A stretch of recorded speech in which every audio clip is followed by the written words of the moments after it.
নমস্কার বন্ধুরা, তোমরা সবাই কেমন আছো? আশা করি সকলে খুবই ভালো আছো। পম্পা সিম্পল কুকে সবাইকে স্বাগত। চলে এসেছি আজকে তোমাদের সঙ্গে দারুণ টেস্টি খুবই সহজ একটা পিঠে রেসিপি শেয়ার করতে। বানাতে বন্ধুরা দুটো মাত্র উপকরণ লাগে। তাহলে বন্ধুরা এই অসংখ্য ছিদ্রযুক্ত নরম তুলতুলে পিঠেটা কিভাবে বানালাম একটা লাইক দিয়ে ভিডিওটা সম্পূর্ণ দেখার বন্ধুদের কাছে অনুরোধ রইল। সবার প্রথমে এখানে নিয়েছি একটা মিক্সিং বোল।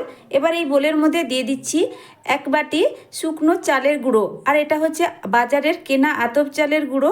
তোমরা এটাকে জল খাবার কিংবা পিঠেও বলতে পারো, যে কোনো টাইমে যেহেতু বানানো যায়, সকালে জল খাবার হিসেবেও কিন্তু এটা বানাতে পারো। তো বন্ধুরা চলো কিভাবে এই আতপ চালের গুঁড়ো দিয়ে আমি কি করে পিঠেটা বানাচ্ছি সেটা কিন্তু তোমরা পুরোটা দেখতে থাকো। দিয়ে দিচ্ছি এবার স্বাদ মতো লবণ। চালের গুঁড়ো আর লবণটাকে প্রথমে খুব ভালো করে একটু মিশিয়ে নিতে হবে। আর আমি এখানে যেহেতু বাজারের কেনা শুকনো চালের গুঁড়োটা ব্যবহার করেছি, তার জন্য কিন্তু আগে থেকে চালের গুঁড়োটা চেলে রেখেছিলাম। অবশ্যই চেলে নেবে, তাহলে কিন্তু পিঠে বা জলখাবারটা খুব সুন্দরভাবে রেডি হবে। তো এবার খুব ভালো করে মেশানো হয়ে গেছে। এবার এখানে অল্প অল্প করে জল দিয়ে একটা ব্যাটার রেডি করব। আর জলটা অবশ্যই বন্ধুরা ঈষদুষ্ণ গরম জল নিয়েছি, খুব বেশি গরম না, একটা আঙুল কিন্তু কিছুক্ষণ খুব ভালোভাবে ডুবিয়ে রাখা যাবে, ঠিক সেইভাবে কিন্তু গরমটা নিতে হবে। এবার আমি জলটা দিয়ে খুব ভালো করে মিশিয়ে নিচ্ছি। অল্প অল্প করে জলের ব্যবহার করতে হবে, আর এখানে একদম পাতলা একটা ব্যাটার রেডি করতে হবে।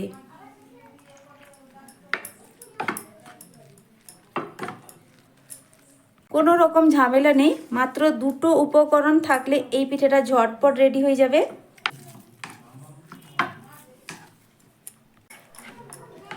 আমার চ্যানেলে নতুন বন্ধু পুরনো বন্ধু সবাইকে স্বাগত। তোমাদের জন্য অনেকটা ভালোবাসা বন্ধুরা, তোমরাও আমাকে ভালোবাসা দিয়ে পাশে থেকো। আর রেসিপিটা সম্পূর্ণ দেখার পর তোমাদের যদি ভালো লাগে তাহলে একটা লাইক আর সুন্দর একটা কমেন্ট করে যেতে ভুলবে না।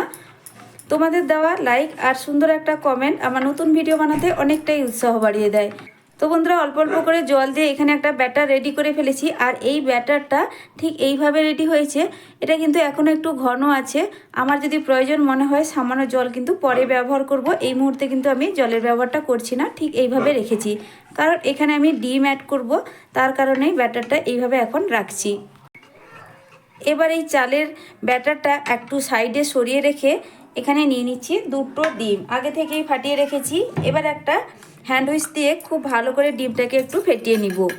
আমি 250 গ্রাম চাল নিয়েছি, মানে চালের গুঁড়ো ব্যবহার করেছি, তার জন্য এখানে দুটো ডিমের ব্যবহার করছি। তো তোমরা যদি একটু বেশি করে বানাও সেক্ষেত্রে কিন্তু ডিমটাও বাড়িয়ে নিতে হবে। ব্রেকফাস্টে কিংবা ডিনারে রোজ রোজ রুটি পরোটা বানাতে ইচ্ছে না করলে অবশ্যই বন্ধুরা এই রেসিপিটা একবার বানিয়ে খেয়ে দেখবে, ভীষণ ভালো লাগে। বানাতে তো খুবই সহজ। ডিমটা এখন কিন্তু খুব ভালো করে মেশানো হয়ে গেছে। এবার আগে থেকে যে চালের ব্যাটার রেডি করে রেখেছিলাম, চালের ব্যাটারের মধ্যে ডিমের এই মিশ্রণটা কিন্তু এবার ঢেলে দিতে হবে।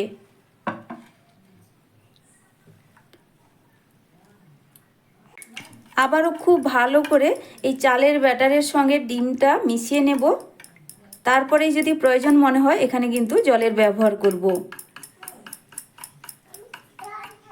তো বন্ধুরা খুব ভালো করেই মেশানো হয়ে গেছে। তো এখন কিন্তু মনে হচ্ছে ব্যাটারটা একটু ঘন লাগছে। এখন আরও সামান্য একটু জল দিয়ে দিচ্ছি, তবে সেই ঈষদুষ্ণ গরম জলটাই কিন্তু আমি ব্যবহার করলাম, কোনো রকম কিন্তু ঠান্ডা জল ব্যবহার করিনি। দিয়ে ব্যাটারটাকে একটু পাতলা করে নিতে হবে। এই পিঠের জন্য ব্যাটারটা একটু পাতলা হলেই কিন্তু খুব সুন্দরভাবে পিঠেটা রেডি হয়। আমি তোমাদের কিন্তু একটু ব্যাটারটা তুলে দেখিয়েও দিচ্ছি ব্যাটারের ঘনত্বটা ঠিক কিভাবে রাখতে হবে। এবার একটা হাতাতে তুলে দেখিয়ে দিচ্ছি। দেখো বন্ধুরা ব্যাটারের ঘনত্বটা দেখে নিশ্চয়ই বুঝতেই পারছো, এটা কিন্তু পাতলা করেই রেডি করেছি। হাতার পেছনের দিকটা আমি দেখিয়ে দিচ্ছি। দেখো বন্ধুরা ঠিক কিভাবে করে পাতলা আমি রেডি করেছি ব্যাটারটা। একদম পাতলা করেই কিন্তু ব্যাটারটা রেডি করতে হবে। তো চলো এবার ঝটপট তোমাদেরকে পিঠেটা বানিয়ে দেখাই। এখানে কিন্তু আর কিছুই লাগছে না। পিঠেগুলো বানানোর জন্য গ্যাসে বসিয়ে দিচ্ছি একটা ননস্টিক ফ্রাইং প্যান। এবার এই প্যানের মধ্যেই আমি সামান্য একটু তেল প্রথমে ব্রাশ করে নিচ্ছি। প্যানটা কিন্তু এখন মিডিয়াম গরম হয়ে গেছে। তবে বন্ধুরা এই সামান্যটুকু তেলও কিন্তু প্যানের মধ্যে রাখবো না, একটা সুতির কাপড় নিয়েছি আর প্যানের মধ্যে আমি কিন্তু সবটুকু তেল মুছে নিচ্ছি। এতে প্যানটাও তেল তেলে ভাব থাকলো, পিঠেগুলো কিন্তু খুব সুন্দরভাবে উঠে আসবে। ফ্রাইং প্যানটা এখন খুব ভালো করেই গরম হয়ে গেছে। আর এইভাবে গরম প্যানের মধ্যে পিঠের ব্যাটারটা দিলে অসংখ্য ছিদ্রযুক্ত কিন্তু রেডি হবে। এবার প্যানের হাতলটা ধরে একটু ঘুরিয়ে নেব।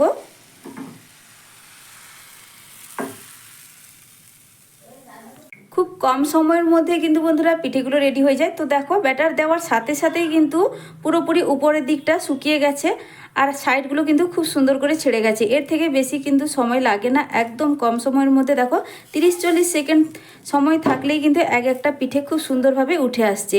দেখো এই পিঠে কিন্তু একদম রেডি হয়ে গেছে, এটাকে আমি এবার তুলে নিচ্ছি।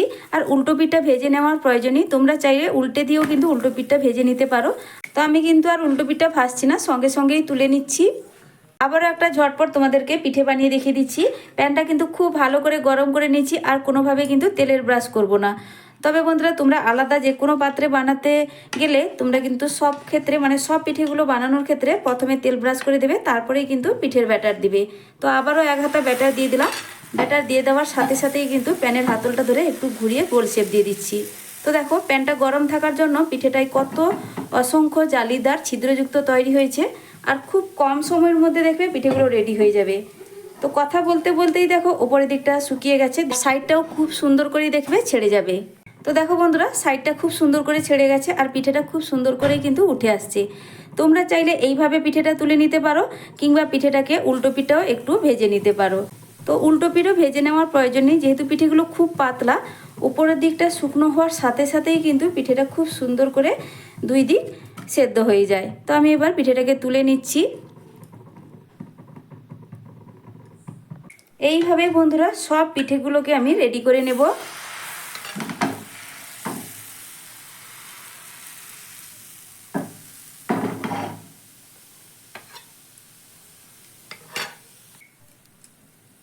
তো একইভাবে সব পিঠেগুলো রেডি করে নিয়েই ফিরে আসছি বন্ধুরা। সব পিঠেগুলো একটা থালার মধ্যে সাজিয়ে নিয়েছি। দেখো বন্ধুরা দেখতে কতটা লোভনীয় লাগছে, দেখতেও যেমন সুন্দর, একদম কিন্তু হাতের মুঠোর মধ্যে থাকবে, এতটাই নরম তুলতুলে, খেতেও কিন্তু ভীষণ ভালো লাগে। তোমরা যে কোনো তরকারি এমনকি গুড়ের সঙ্গেও খেতে পারো। এখন তো শীতের সিজন, গুড় দিয়ে খেতেও কিন্তু পিঠেগুলো খুব ভালো লাগবে। তোমরা তোমাদের পছন্দ মতো যে কোনো কিছু দিয়ে কিন্তু এটা খেতে পারো। তরকারি দিয়েও যেমন খেতে ভালো লাগে, গুড় দিয়েও কিন্তু খুব ভালো লাগে। তো বন্ধুরা আমার এই আজকের এই পিঠে রেসিপিটা তোমাদের কাছে কেমন লাগলো অবশ্যই কিন্তু কমেন্ট করে জানাবে। আর যদি ভালো লেগে থাকে তাহলে লাইক শেয়ার সাবস্ক্রাইব করে আমার পাশে থাকবে। আর এই পিঠেগুলো এতটাই পাতলা নরম তুলতুলে হয় যে একটার জায়গায় অনায়াসে তোমরা 4টে-5টে খেয়ে নিতে পারবে। তাহলে আজকের মতো আসছি বন্ধুরা, ফিরে আসবো নতুন এক রেসিপি নিয়ে। তোমরা সকলে ভালো থেকো, সুস্থ থেকো। নতুন বন্ধুরা রেসিপি ভালো লাগলে চ্যানেলটিকে সাবস্ক্রাইব করে পাশে থাকা বেল আইকনটা প্রেস করে আমার পাশে থাকবে বন্ধুরা। সকলে ভালো থেকো, সুস্থ থেকো। এতক্ষণ পর্যন্ত আমার রেসিপিটা দেখার জন্য অসংখ্য অসংখ্য ধন্যবাদ সবাইকে।